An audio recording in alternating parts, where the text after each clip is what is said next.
In this week's episode of PokeClass, we finally have the full set list and scans of our newest set, Boundaires Crossed, which we're going to take a look at today. From all the meta cards to the vaguely interesting ones, we're going to get straight to it and see what Cities has in store. Use the annotations on your screen to skip to key cards from the set, or watch the whole video to get the most out of the analysis. All this and more is in this week's episode of PokeClass, sponsored by Collector's Cash, your #1 place to go for Pokemon sealed products and single cards. Check them out after the show at www.collectorscash.com.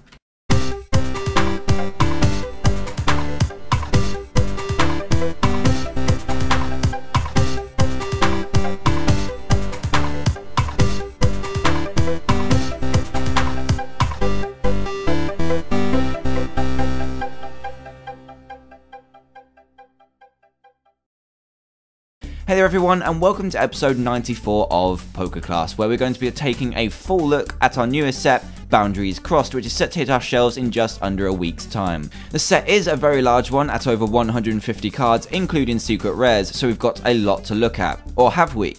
Nintendo took a big control over this set by causing quite the controversy when Boundaires Crossed was announced, but I'm going to get to that right at the end when we've gone through the cards that are set to change the format when we head into Cities in a few weeks.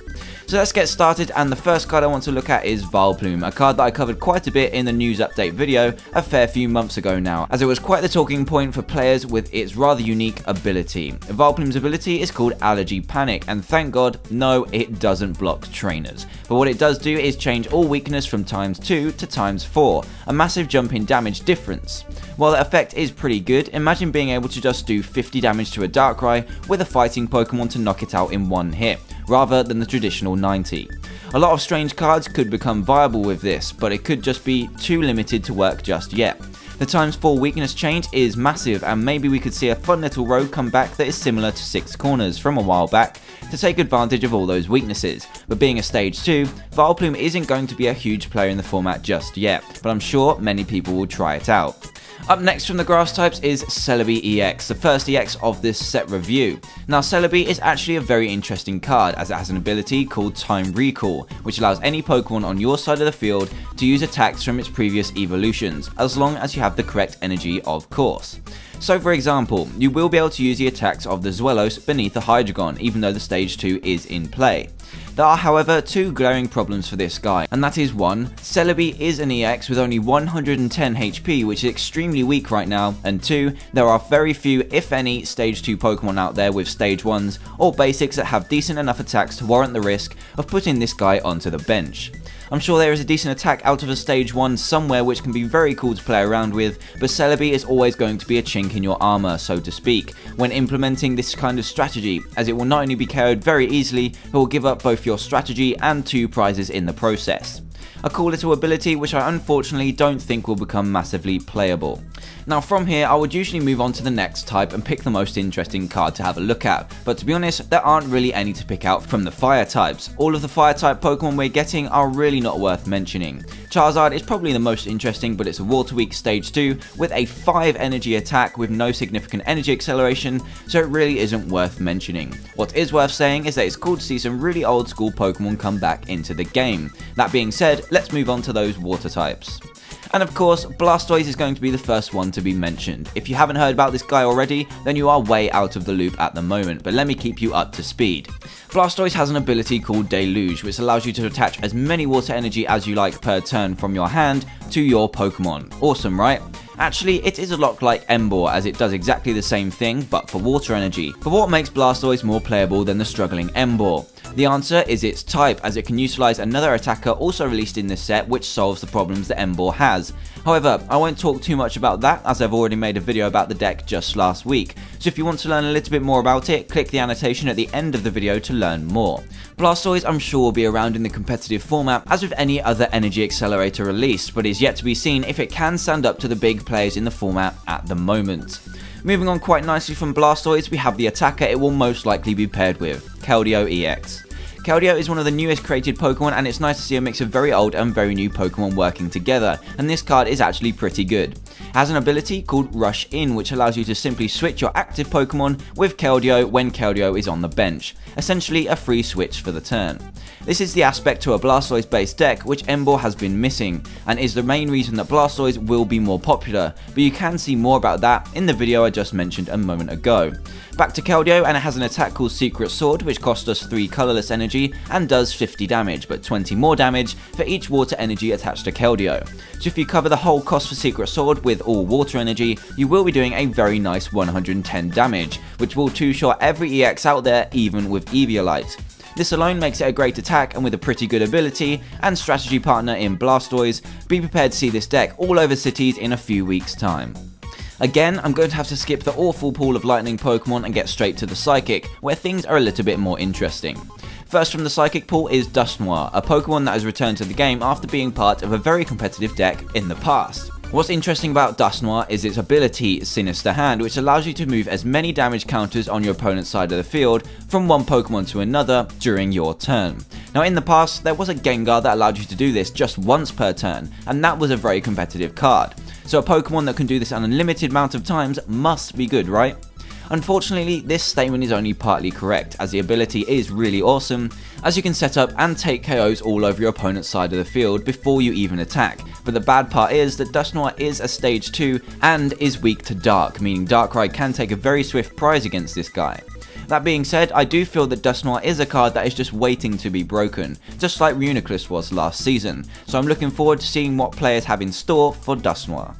Up next is Toxicroak, which I'm only going to quickly mention as it resembles the SP version of Toxicroak of yesteryear, with its attack Revenge. For a single energy you do 20 damage, but if you have suffered a KO the turn before, you do 70 more damage. This is very interesting as an attack, as it can one-hit KO a Mewtwo EX for a single energy after suffering a KO, which is really strong, but it is a stage 1, meaning you'll need a Croagunk in play before your opponent takes a KO, and have it survive before you can even think about evolving and taking the prize. The idea is cool, but in reality, maybe just a Mewtwo of your own is less hassle. The next Pokemon I'm just going to mention because it's an EX, but it is really a lackluster card. It has 170 HP, is weak to Psychic, and has a 4 energy attack which only deals 90 damage. When the attack is used, however, Cresselia does have no weakness for your opponent's turn, which is only really relevant when playing against Mewtwo, as you can KO Mewtwo's but they can't KO you back. However, where there's Mewtwo in a deck, there is usually another attacker which can deal with Cresselia, and the 4 energy you attached fairly nicely. The ability, called Sparkling Particles, only allows you to heal 10 damage from it in between turns, which avoids 2-hit KOs from some EXs, but the lackluster attack really isn't doing much for this card. Fighting types next, and we got the big one to look at now, Landorus EX. Landorus is easily the most talked about card in the set, and for good reason as well. This card is set to take the city's metagame by storm, mainly because of its typing, but more so that it also has really nice attacks. The first one is the hyped attack called Hammerhead, doing 30 damage to the active and then 30 damage to a benched Pokemon. Being a fighting type, this attack will KO any Tynamo for a single energy, and set up another KO on the bench, which also goes for those dark type Dinos too. Doing 60 damage to a Darkrai on the first turn is also very strong. Its second attack, Land's Judgment, does 80 damage for 2 fighting and a colourless, but if you discard all fighting attached to Landorus, you do 70 more damage, totaling a massive 150 damage output. This output is huge, as it can one-hit KO everything in the format that isn't an EX, including both Hydreigon and Blastoise, as well as dealing a guaranteed KO on Darkrai. The best thing is that you probably won't even need to discard that energy to KO Darkrai, as you can start putting 60 damage on the board from turn 1, softening it up for the base 160 damage Land's Judgment can do. We've all seen how good a 30 damage snipe is thanks to Darkrai, and this guy is a huge 180 HP basic fighting type with lightning resistance that is really going to bring the hurt to the metagame, namely lightning and dark types. The only bad thing about this is that it is weak to water, a type that is going to be making a comeback thanks to this set, but you can't deny that this card is truly awesome and is set to make a huge impact on the format as we know it right now. Definitely watch out for this card.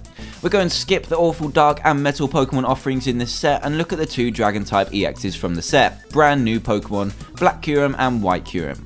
Both of these are fairly similar, so we'll look at them at the same time, as they both have 180 HP and 2 attacks which deal the same amount of damage. The energy costs, however, are very different.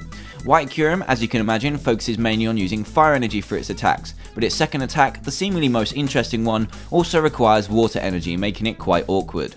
The 150 damage is very nice to be dealing, but fire energy lacks a reliable energy accelerator at the moment, and the added water cost isn't going to help you to power up this any sooner.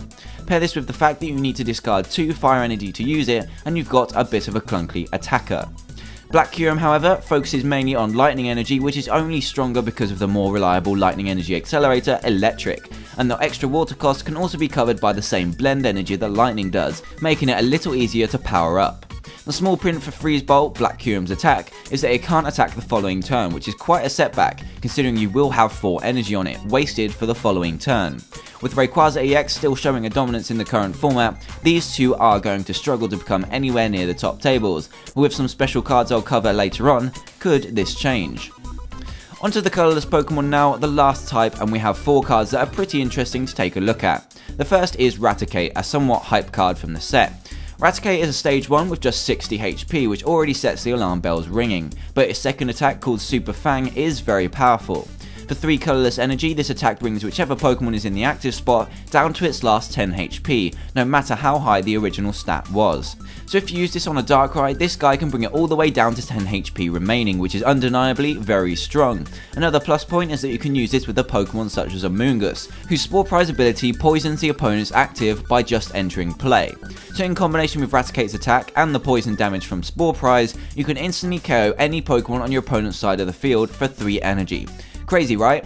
However, the very low HP on Raticate makes it incredibly fragile, and you'll need a way to get 3 energy onto it before it bites the dust to even make the first part of the strategy work. If you can get a consistent way to make this strategy work turn after turn, then I can see this being a very interesting deck. But before that happens, I'm going to keep this in the rogue pile, but a very cool rogue indeed.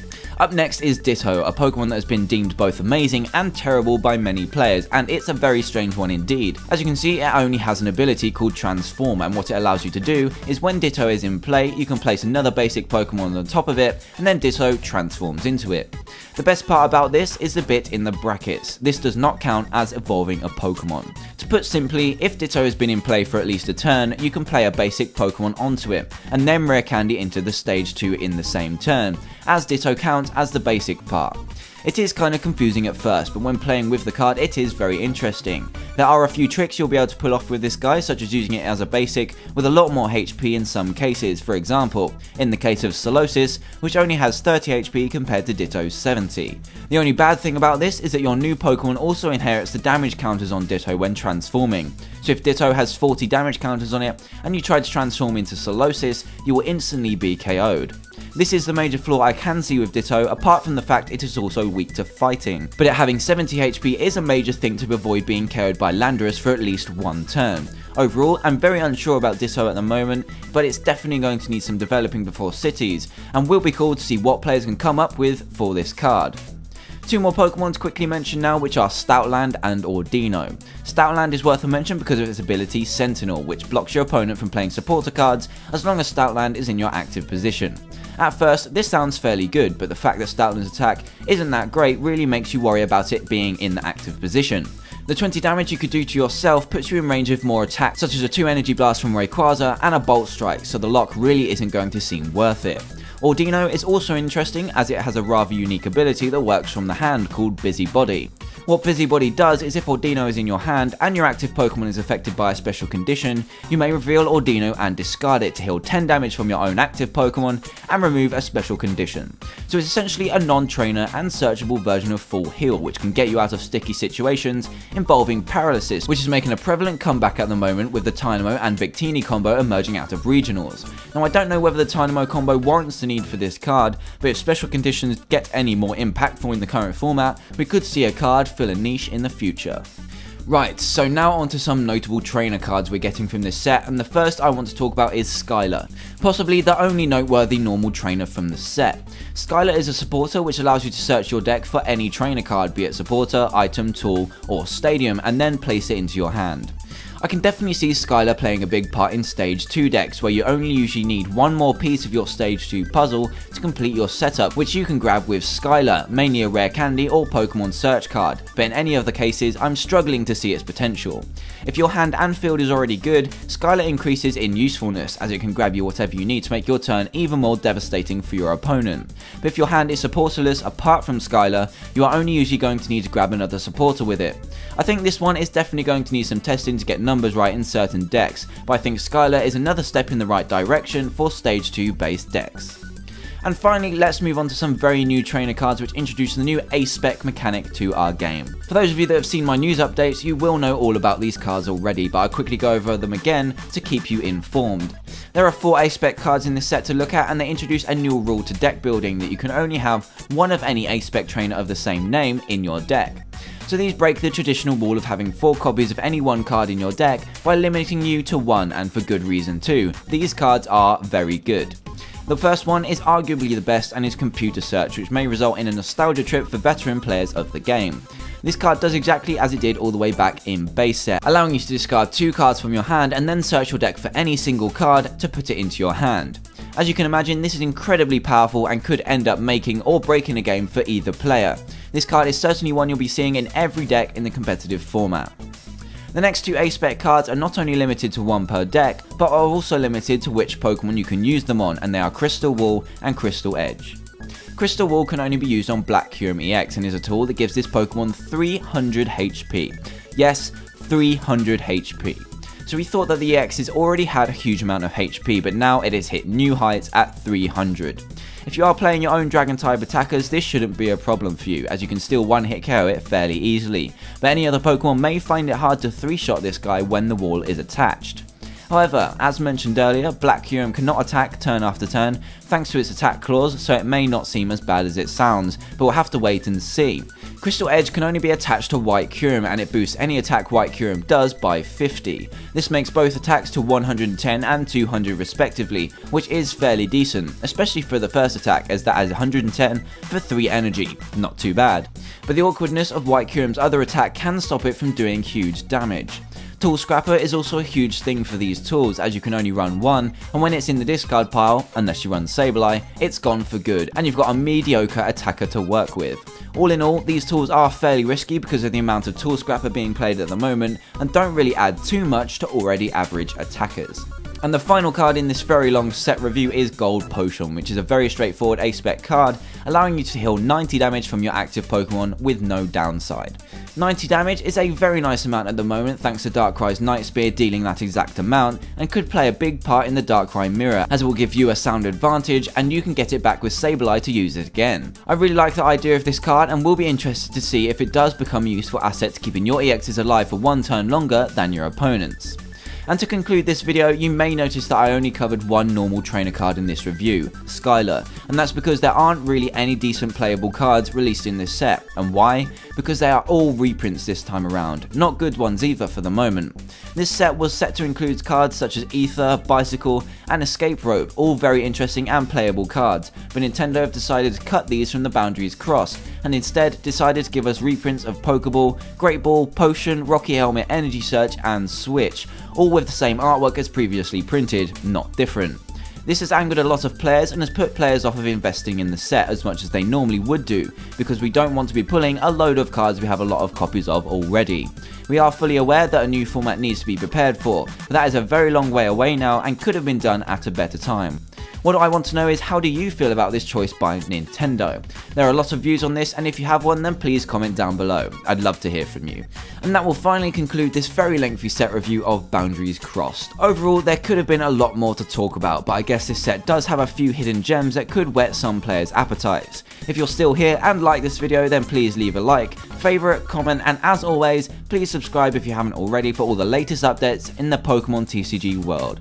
Sorry for the long episode, but thank you all for watching, and I hope you all have a great week.